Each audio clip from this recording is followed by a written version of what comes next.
I started writing in New York City in July of 2001 and finished it by the end of that year, 2001. And it's called There Was a Bad Tree. There was a bad tree that people hated. The leaves gave off a foul smell, and the flowers had a bitter stink. If you got too close, you vomited. The fruit was poison. One bite and you were dead. Everyone really disliked it. The bad tree stunk. They talked endlessly about it and decided to cut it down. Get rid of it. They chopped with axes and barely made a dent. Wearing breathing masks, they whacked at it and nibbled and chipped. Oily powder from the shiny, dark green leaves got on their skin, blistered, and was really itchy, and they scratched bloody red. They put on protective gear with oxygen and went at it with electric buzzsaws and heavy equipment, working 24-hour shifts. Finally, they cut it down. Everyone was very happy and celebrated the great victory, a noble deed well done, and they went to bed exhausted. The next morning, the bad tree had grown back, had sprung up new and bigger and more beautiful and ugly. It was very discouraging. They talked a lot about it and cut it down again and poured gasoline on the roots and burned all the leaves and branches in a big fire. After the smoldering embers got cold, the tree grew back, bigger, more bad, and really gorgeous. Other people had been watching from their houses, waiting their turn. They thought themselves smarter, with higher intellectual capabilities. They knew how to get rid of the tree. It was a growing plant, a wood tree that grew in the earth. They incinerated it, burned the roots with chemicals, vaporizing acids, and robotic lasers, detonated on the ground, bombed from the air, hit with smart missiles, and bombarded with radiation. They made a firestorm and covered the ground with concrete and steel.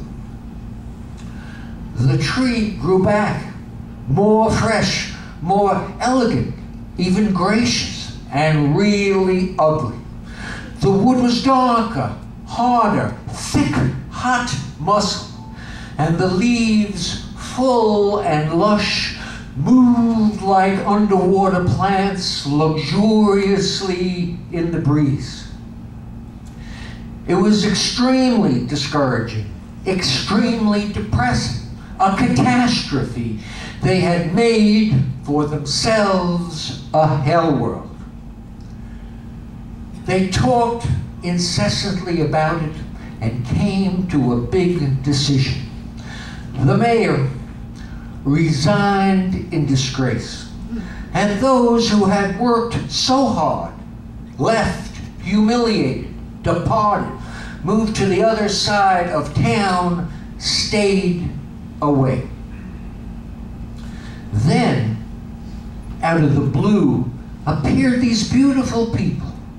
They were simple and humble, and a little like peacocks, and seemingly well-intentioned, with a great sense of humor. Radiantly relaxed, oozing loving kindness and compassion, they walked right up and started eating the leaves, They ate the leaves and enjoyed them, became happy, and laughed and chomped on more leaves. You could tell they really liked the taste. They pressed their cheeks to the flowers, black velvet coated with transmission oil. They licked the sweet juices that seeped from the petals. The pollen was coal dust and petroleum gas. Burying their noses, they sniffed in deep breaths, eating the smell. Great bliss. They discovered the fruit hidden beneath the leaves. Overripe mangoes with sticky eggplant skin hung like testicles, and inside the fruit was rotting meat like liver.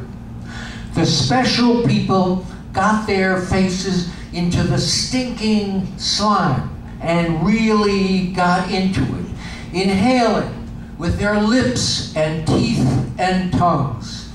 They licked and drank the thick red juice. The seeds, like cabochon rubies, seemed particularly potent and were chewed with great delight. The fruit contained the 5 wisdoms. The men and women became luminous. Their skin was golden, and their bodies, almost transparent, were clothed in shimmering rainbow lights. They became sleepy, yawned, and curled up under the tree and took a nap. While they slept, music filled the air. Lounging against the gnarled tree trunk and protruding roots, their huge bodies, colored red, yellow, blue, green, white, rested in great equanimity and radiated huge compassion. Inside the tree was the secret home of many demigods, hungry ghosts, and earth spirits who were very pleased by all the positive attention being paid them. After years of abuse, mutilation, and destruction, they were thrilled, even though they were being ravaged and their flowers wrecked. At the root endings, there were jewels, diamonds and emeralds and rubies, which were stars in the sky of the world below.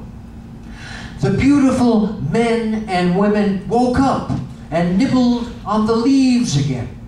They ate the leaves like deer, pausing between bites, looking up at the vast, empty sky.